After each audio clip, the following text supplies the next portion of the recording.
Gayatri library and classes में independence day का आयोजन हुआ। कुछ चित्रें और वीडियोस आप भी देखिए।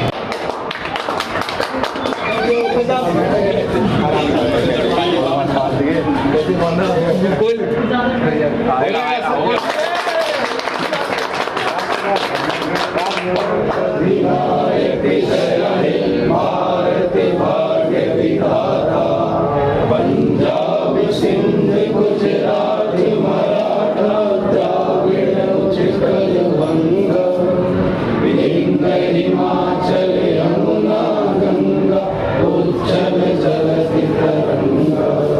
तब शुभ नामे जागे तब शुभ आशीष मांगे गाए तब जय गाथा।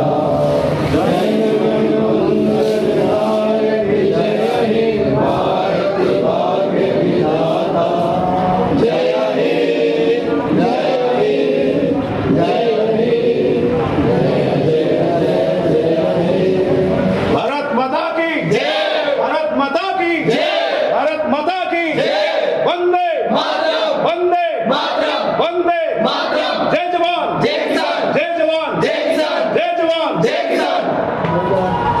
शुभकामनाएं। इस 15 अगस्त की ये 15 अगस्त विशेष है, कारण हम एक देश के रूप में हो रहे हैं 75 साल। 75 और सच कहें तो इस अवसर पर इस बार देखा जा रहा है प्रधानमंत्री की मुहिम है हर घर तिरंगा यात्रा। देश में स्वदेशानुराग तेज गति से आज पूरे देश में देखा जाएगा, होना भी चाहिए।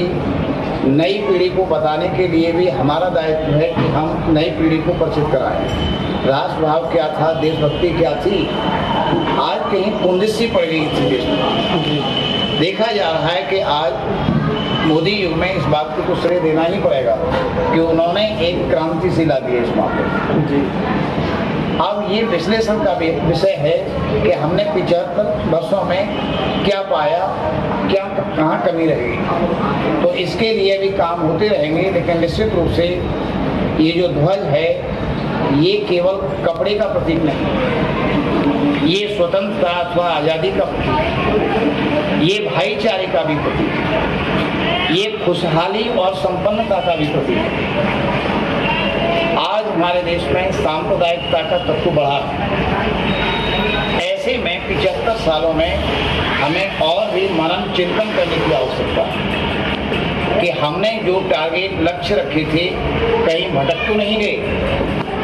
क्या प्रधानमंत्री पहले जवाहरलाल नेहरू ने जो अपना पहला स्पीच दिया था, ट्रस्ट विद डेस्टिनी, नियति से साक्षात्कार, उन्होंने कहा था आज ही के दिन रात को 12 बजे मिडनाइट चिल्ड्रंस में उल्लेख करे हैं सलमान रुश्दी, जो अभी सांप्रदायिकता के शिकार भी हुए हैं, उन पर हमला भी हुआ है।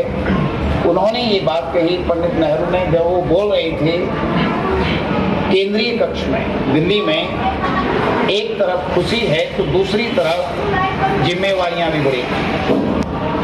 हमारे स्वतंत्रता संग्राम सेनानियों ने हजारों अनगिनत, ये तो कुछ नाम जिनका नाम आप ले रहे होते हैं, भगत सिंह, सुखदेव, राजगुरु, नेहरू, अंबेडकर, पटेल, इसके अलावा भी बहुत सारे अनगिनत क्रांतिकारी हुए जिनके बारे में किताबों में भी बहुत ज़्यादा लिखा नहीं गया। इतनी बड़ी उपलब्धि वास्तव में किसी व्यक्ति विशेष के प्रयासों से तो नहीं हो सकती, इसमें जन सामान्य की उपस्थिति थी। इतना लोगों ने संघर्ष करा तो कुछ उद्देश्य थे। आज फिर से सरकारों को, देश के नागरिकों को मनन करने की आवश्यकता है कि 75 साल पहले हमने जो संकल्प लिया था उस संकल्प में हम कितना प्राप्त करें और कहाँ चूक रह गई, क्या अभी प्राप्त करने की आवश्यकता है। तो सरकारों को विशेष रूप से और नागरिकों को इस संदर्भ में कि वो कहीं गलत लोगों को तो नहीं चुन रहे, भ्रष्टाचारियों को, अपराधियों को क्रिमिनल्स को आज हमारी विधायिकाओं में ऐसे माननीयों की संख्या बढ़ चली जो देश को विकास पथ के विपरीत नकारात्मक संदर्भों में ले जा रहे हैं। तो ये जो हमारा आज दिवस है 15 अगस्त जिसे आप कह रहे होते हैं, ये सही है कि हमारा देश कल यानी 14 अगस्त को पाकिस्तान के रूप में विभाजित होकर अस्तित्व में आया। यानी एक तरफ जहां प्रसन्नता का दिन 15 तारीख आने वाली थी, 14 को भारत के 2 टुकड़े हुए थे हिंदू मुस्लिम के नाम पर। हिंदुओं का देश पाकिस्तान और विशुद्ध रूप से हिंदुस्तान और विशुद्ध रूप से पाकिस्तान इस्लामिक कंट्री के रूप में। तो हमने जो शुरुआत करी, आज भी देखा जाए सांप्रदायिकता बढ़ी है, लेकिन अगर आप मीडिया रिपोर्ट्स और खबरों को देखें तो पता चलेगा देश में राष्ट्रभक्ति, क्या हिंदू क्या मुस्लिम, सभी संप्रदायों सभी समुदायों जातियों वर्गों क्षेत्र भाषा लिंग पुरुष स्त्री बच्चा छोटा बड़ा बूढ़ा सब लोग इसमें भाग ले रहे हैं और लेना चाहिए। मैं देखता हूँ कहीं न कहीं 75 सालों में देश के प्रति एक उदासीनता का माहौल हुआ है, उदासीनता का माहौल। लेकिन हमें देश के प्रति हमें देश Republic and parade on 50 August 1947 we got independent from British rule, but not completely, because on 50 August 1947 we were half independent, which means we did not independent completely, because they did not hand over Foreign Ministry, Defense Ministry and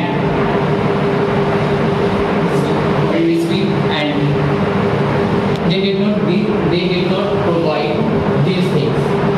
But on 26 January 1950 we got these things. So what do you think? Yes, we got independent from British rule, but not. Right now, we are independent or not? Yes, absolutely, we are independent now from British rule. Not only our people's fault.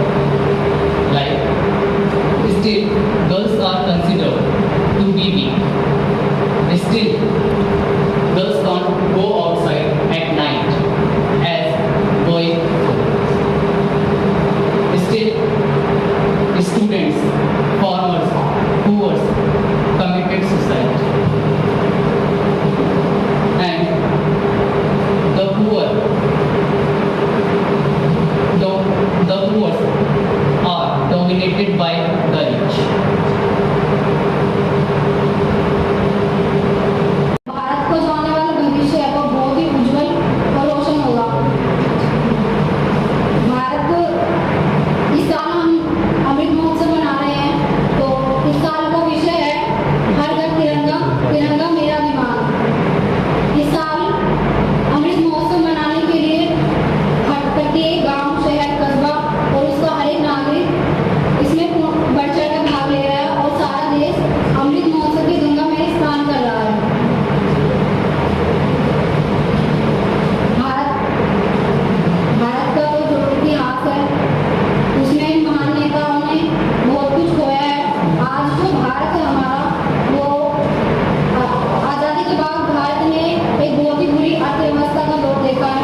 एक तरफ की बात की, लेकिन उस दौर में freedom fighter बनना, आज़ादी के नारे को बुलंद करते हुए देश को आज़ाद करना, जिन लोगों ने इस मार्ग को चुना, सोचिए कि वो लोग कितने महान होंगे।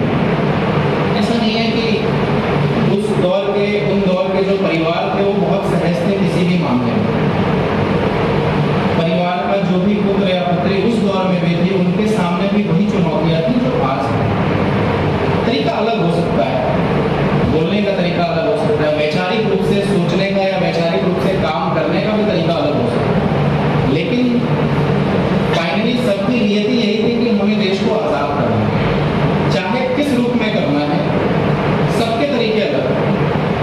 जब गांधी बापू ने आंदोलन की शुरुआत करी, उन्होंने कहा कि हम अहिंसा के मार्ग पर चलते हुए देश को आज़ाद कराएंगे। बैठ सकते हो, अहिंसा के मार्ग पर चलते हुए देश को आज़ाद कराएंगे। वहीं सुभाष चंद्र बोस उठ खड़े हुए, उन्होंने कहा कि नहीं, हम अपने तरीके से, तुम मुझे खून दो, मैं तुम्हें आज़ादी दूंगा, इस तरीके से देश को आज़ाद कराएंगे। वहीं सरदार भगत सिंह जी थे, उन्होंने कहा कि बहनों को सुनाने के लिए धमाकों की जरूरत होती है, उनका तरीका अलग। ऐसे तमाम लोग थे, सरदार पटेल साहब थे, मोहम्मद अली जिन्ना थे, बहुत लोग। और उस कलेक्टिव भारत को आज़ाद करने का सबका तरीका बहुत ही अनूठा था। आप सोच सकते हैं कि देश को आज़ाद करने, इतने बड़े भारतवर्ष को, उस समय भी भारत तमाम विश्व में किसी न किसी पायदान पर खड़ा था, चाहे हम जनसंख्या में हैं, चाहे आर्थिक स्थिति में हैं, चाहे सांस्कृतिक स्थिति में। हम सोच सकते हैं कि एक मार्ग गांधी बापू ने दिया, अहिंसा, और उस मार्ग पर पूरा विश्व खड़ा हो गया, एकत्रित हो गया और एकात्म हो गया, और तो और वो पूरा भारत उस यूनिटी में, उस कहते हैं ना, उस एक मार्ग पर चलने के लिए तत्पर हो गया, और बिना किसी कष्ट के, बिना किसी परेशानी के, गांधी जी के शब्दों पर बिल्कुल सशक्त चलने के लिए तो तैयार हो गए। गांधी जी ने इस देश को आज़ाद कराने का जो तरीका दिया, अहिंसा, उसी मार्ग पर आज भी तमाम लोग चल रहे हैं। कहने का मतलब ये है कि उस आज़ादी की पृष्ठभूमि में निकले हुए ये तमाम हथियार, ये तमाम जो शब्द थे, ये तमाम जो तरकीबें थी, वो आज भी उतनी ही कारगर है। अगर हम आज भी हमारे सामने कोई कई तरीके की चुनौतियां हैं। देश आज़ाद तो हो गया, लेकिन आज भी हमारे सामने कई तरीके की चुनौतियां हैं। अगर हम उन चुनौतियों से आज़ादी चाहते हैं तो हमें उन मार्गों को अपनाना पड़ेगा जिन मार्गों को महापुरुषों ने अपनाया। फॉर एग्जाम्पल, मान लीजिए कि आज के मौजूदा स्थिति में इस देश में कहीं कोई भ्रष्टाचार है, अगर उससे निपटना है तो हमें उन्हीं तरीकों को प्रयोग में लाना पड़ेगा। मान लीजिए कि आज के तारीख में हमारे सामने वैचारिक स्वतंत्रता नहीं है, तो भी हमें उन्हीं का प्रयोग करना पड़ेगा। मान लीजिए कि लिंग के आधार पर आज के तारीख में बहुत सारे भेदभाव हो रहे हैं, अगर हमें उनसे भी पार पाना है तो हमें उन्हीं तरीकों का इस्तेमाल करना पड़ेगा, क्योंकि वो तरीके सिर्फ महज एक फॉर्मूला बेस नहीं है, वो हमारे पूरे जीवन को जीने के एक संस्मरण भी हो सकता है। हम सोच सकते हैं कि उस आज़ादी के पृष्ठभूमि में, उस आज़ादी के आंदोलन में, जब वो आज़ादी की शुरुआत हो रही थी, जब बहुत बड़े बड़े मूवमेंट्स चल रहे थे, बहुत बड़े बड़े, जैसे दांडी यात्रा चल रही थी,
होता है, 1947-48 का दौर आता है, वही कवि कहता है कि हमारे कारवां को मंजिलों का इंतजार था, ये आंधियों ये बिजलियों की पीठ पर सवार था।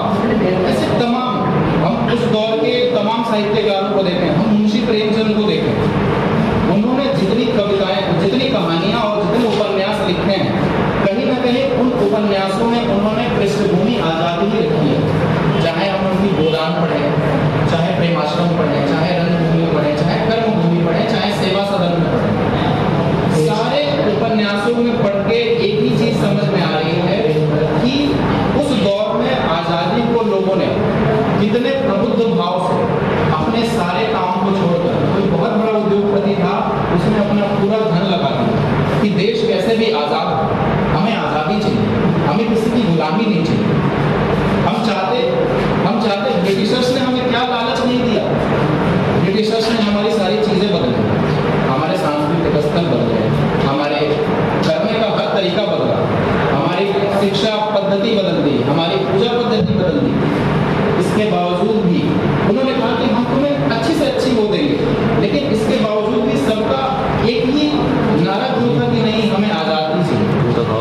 किसी ने ये भी कहा कि अगर आजादी हमें नहीं मिली अच्छे से, प्यार से, प्रेम से, तो हम छीन कर भी लेंगे। ऐसे भी बहुत लोग, आप सोचिए उस दौर में कितनी आलोचनाएं हुई उन तमाम लोगों की कि ब्रिटिशर्स, ब्रिटानिया सरकार आपके देश के इंफ्रास्ट्रक्चर को बदल रही है, आप क्यों नहीं रहने दे रहे, आपको दिक्कत क्या है, देश में अच्छी इंफ्रास्ट्रक्चर आएगी तो आप ही का विकास होगा। ऐसे भी लालच दिए गए और पूरे विश्व ने भारत को कुछ समय भी दबाने की कोशिश की, लेकिन हमारे महापुरुषों ने इस चीज को एक्सेप्ट इसलिए नहीं किया क्योंकि आजाद होकर हम 2 वक्त की रोटी अपने दम पर, अपनी मेहनत के दम पर चुकाकर खा लेंगे, लेकिन बाहर का नमक नहीं खाएंगे, या हमारे देश का जो नमक है। आप सोचिए, नमक कानून आंदोलन लगा, सोचिए नमक एक ऐसी चीज है जिसके बिना आदमी एक दिन नहीं रह सकता। ब्रिटानिया सरकार ने उस पर टैक्स लगाया। उन तमाम स्वतंत्रता सेनानियों ने इसका पुरजोर विरोध किया, कहा कि नमक तो हमारे शरीर की एक ऐसी वस्तु है जिसको हमें डेली चाहिए, प्रतिदिन हमें चाहिए, प्रतिपल चाहिए, और इस पर वो टैक्स लगा रहे हो। सोचिए नमक कानून आंदोलन के लिए कितनी जाने, कितने कठोर से कठोर उस समय लोगों को कदमें उठाने पड़ी कि नहीं, सरकारों को पीछे हटना चाहिए, और सरकार पीछे हटी। आप ये भी देखिए कि जितने आंदोलन हुए,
परमिशन लेनी, हमें कहीं आना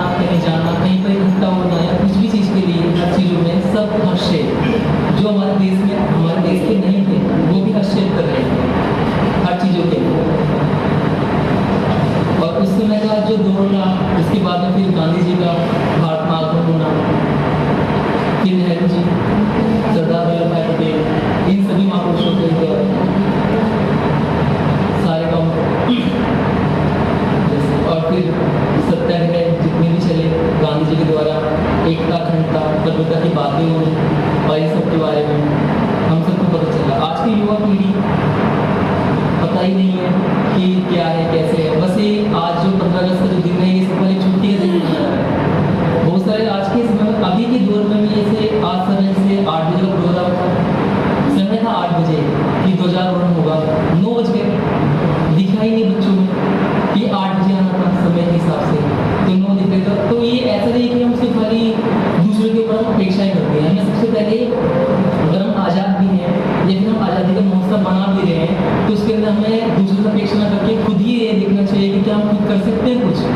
हम कितनी सारी स्पीच देते हैं, दूसरे महापुरुषों के बारे में बताते हैं, ऐसा करते हैं वैसा करते हैं, चलिए ठीक है, ये भी माना जाता है कि उस समय के महापुरुष जो रहे हैं उन्होंने अपना दायित्व निभाया। तो आज के समय का जो भारत है, क्या ये आज के समय की जो जितनी युवा पीढ़ी है, क्या आज जो बच्चे पैदा होंगे या आज के समय के जो नौजवान है, क्या वो आगे जाकर भविष्य में क्या वो महापुरुष नहीं कहलाएंगे? वो भी कहलाएंगे। तो हमारे भारत के लिए जैसे उन्होंने उस समय हमें आज़ाद कराया, आज के समय में जो भारत आज़ाद है तो क्या इसे ऊंचाइयों पर ले जाया जा सकता है? बिल्कुल। जैसे एपीजे अब्दुल कलाम, क्या हम इनके व्यक्तित्व को नकार सकते हैं? बिल्कुल नहीं। तो ऐसे महापुरुष हैं जिन्होंने उस समय जब गांधी जी, नेहरू जी ये सब थे, हम नहीं थे दुर्भाग्यवश, लेकिन उस समय जो उनका संघर्ष रहा और आज के समय में जैसे हम जीत चुके हैं, जैसे बहुत बड़ा क्या नाम है, पूरे विश्व के लिए संकट है जैसे आतंकवाद, तो इसके लिए भी हम बहुत सारे काम कर सकते हैं। तो ये ऐसा नहीं है कि मैं 1575 में कुछ कहना चाहूँगा। आज 15 अगस्त 1947 के दिन हमारा भारत आज स्वतंत्र हुआ था, जो कि 200 साल तक अंग्रेजी हुकूमत ने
इंसान जब बचपन में होगा तो रचनात्मक होगा, बड़ा होगा तो कैसे कैसे उसकी रचनात्मकता छोटी होती जाएगी, क्षीण होती जाएगी। तो उसका कहीं ना कहीं एक उदाहरण ये भी है कि बच्चे, मुझे लगता है कि आज़ादी के महोत्सव को लेकर हमसे ज़्यादा उत्साहित रहते हैं, एक्साइटेड रहते हैं। अभी जो बच्चे यहाँ खड़े होकर गाना गा रहे थे, उन्होंने 15 दिन दिए होंगे रोज, पहले इस गाने को याद किया होगा, फिर अच्छे से इसको लय में गाया होगा। मतलब आज वो यहाँ जितने, उन्हें लगा था कि उनके लिए बहुत बड़ा दिन है, जबकि हो सकता है हमारे लिए बहुत कॉमन बात है कि ठीक है बच्चे गा रहे हैं, ताली बजा दी और खुश हो गए। सच में ऐसा नहीं है। जितना उत्साह, जितनी मतलब तरंग बच्चों के मन में होती है उन चीज़ों को लेकर, हमारे मन में भी होनी चाहिए, लेकिन होती नहीं, कहीं ना कहीं इसकी कमी है। अगर ये कमी हम धीरे धीरे उभरे इस कमी से, तो वाकई हमें लगेगा हर दिन महोत्सव है।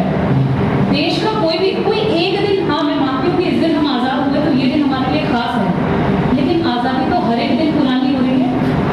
हमारे लिए तो हर दिन आज़ादी का है। किस दिन हम रेडियो में, अगर हम सोचें तो हर दिन उत्सव है, अगर हम मनाना चाहें तो, चाहे वो देश के लिए मनाए और चाहे स्वयं के लिए मनाए। इसलिए जीवन को तो हमें ऐसे ही जीना चाहिए जैसे हर दिन उत्सव, कल का हमें नहीं पता।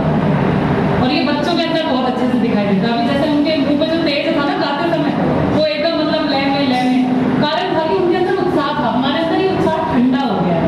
एक दिन आता है ये उत्साह, बस उसी दिन हम झंडा लगाएंगे, उसी दिन हम भारत माता की जय बोलेंगे। और शायद साल में वही दिन होता है जिस दिन हम राष्ट्रगान सुनते हैं, गाते भी, ना उसके बाद ना उससे पहले सीरियस भी नहीं लेते। मतलब जो राष्ट्रभक्ति हमारे अंदर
नाम है, नारी का जिसने किया अपमान है, उसका हुआ न कभी कल्याण है। क्रोधी, अहमी, कामी, लोभी ने दूसरों को सताने से ज्यादा किया खुद का ही नुकसान है।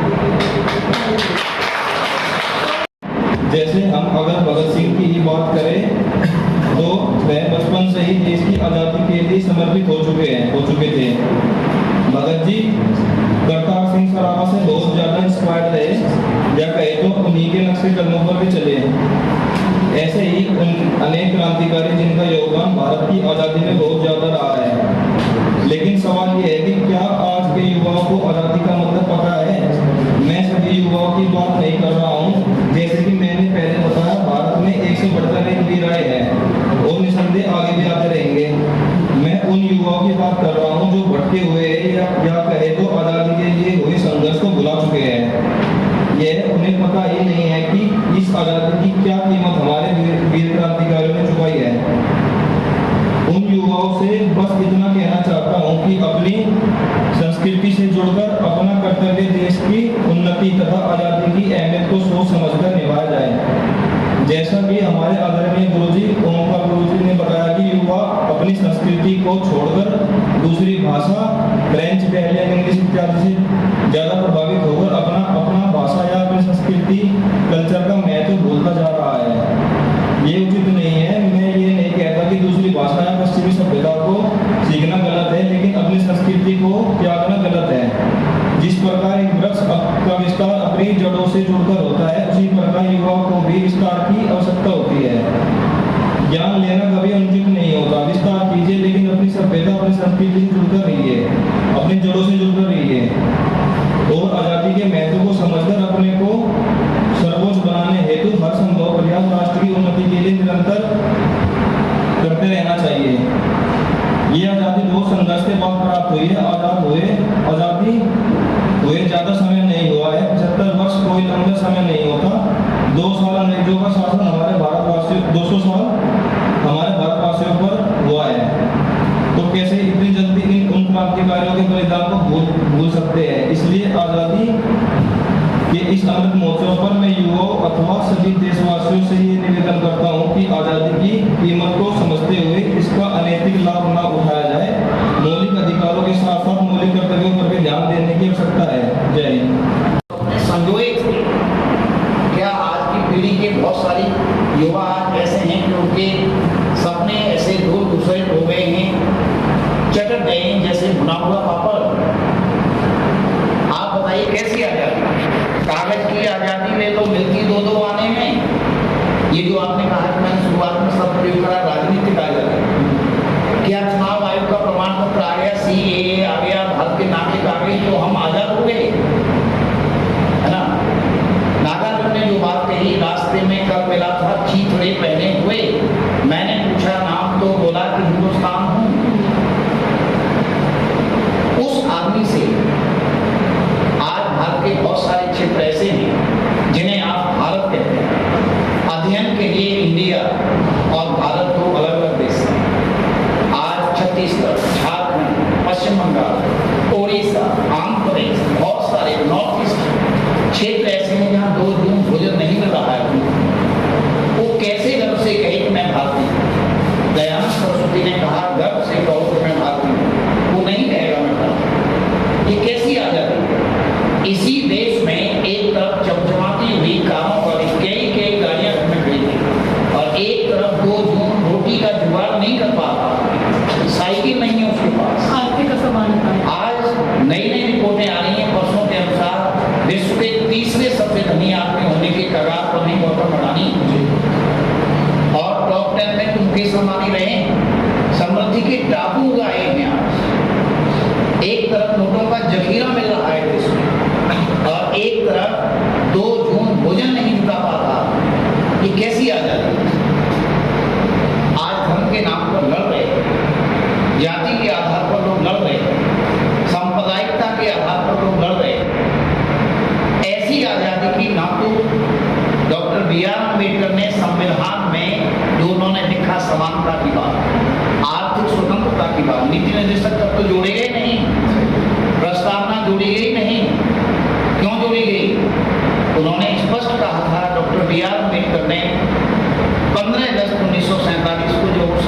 विधानसभा में बोल रहे थे दिल्ली, और केंद्रीय कक्ष केंद्रीय विधानसभा में बोल रहे थे नेहरू जी रात को 12 बजे।